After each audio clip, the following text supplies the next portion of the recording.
समीना है, तकरीबन 5 माह होने वाले हैं। बस वजह कोई ना कोई जिंदगी में मसले मसाइल होते हैं। हादसा था, इद्दत पूरी की, इसके बाद यहाँ काम करेंगे। मैं फ्राइज बेचती हूँ, खास रोल हैं, चिकन रोल, चिकन पॉकेट है, चिकन शामी है, जूस, कोल्ड ड्रिंक।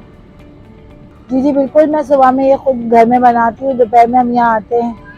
बच्चे मेरे सुबह स्कूल जाते हैं, शाम में ट्यूशन जाते हैं, सरवाइव करते हैं, टाइम को सेट रखते हैं। आज के दौर में, महंगाई के दौर में, एक आदमी का घर का गुजारा करना मुश्किल होता है। मैं तो फिर भी औरत हूँ, कोशिश करती हूँ कि मैं अपने बच्चों की इज्जत की रोटी खिला सकूँ।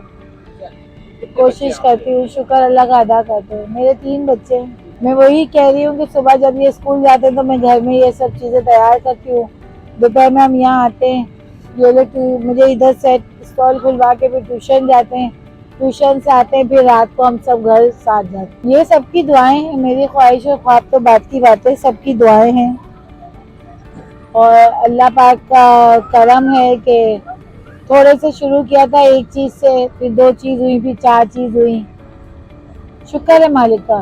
शौक भी है मेरा पकाने का और पका के खिलाने का। तो अल्हम्दुलिल्लाह अल्लाह ने हाथ में जायका दिया हुआ है, सबको बहुत पसंद आता है। जी बस जगह थोड़ी सी तंग होती है, अल्लाह पाक इतनी आसानी कर दे मेरे लिए कि कोई मेरा अच्छा ठिकाना हो जाए तो मजीद भी बढ़ाएंगे इंशाल्लाह।